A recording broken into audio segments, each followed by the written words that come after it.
Samantala, palalakasin pang lalo ng mga otoridad ang kaayusan at seguridad naman sa Ilocos Sur. Ang buong ulat, hatid naman sa atin ni Benny Malikdem ng PTV Ilocos. Benny, magandang hapon sa iyo.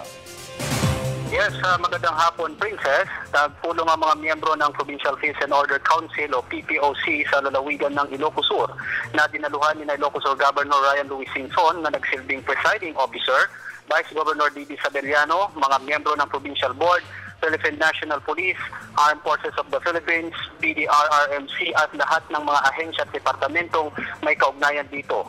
Gaya ng nasabing pagpupulong na talakayin ng mga isyu hinggil sa seguridad at pagpapanatili ng kapayapaan at kaayusan sa buong lalawigan ng Ilocos Sur. Dito presenta ng mga kasapi ang kanilang mga ulat hinggil sa katayuan ng lalawigan ukol sa nabanggit na tupiko. Lumalabas, Princess, na sa kabuuan ay payapa at maayos sa buong lalawigan base sa naging ulat ng PNP na kung saan napakababa ng crime rate at may 3 bayan na naiulat na zero crime.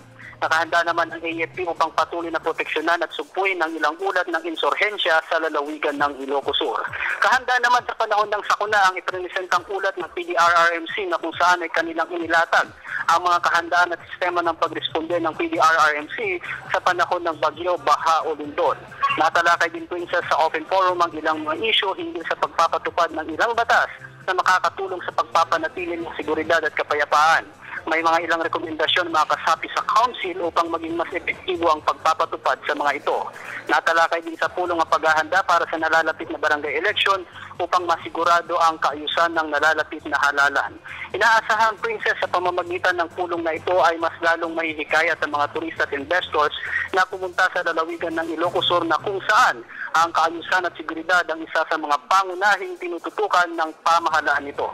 Mula dito sa PTV Ilocos, ako naman Benny Malikdem para sa Telebisyon ng Bayan.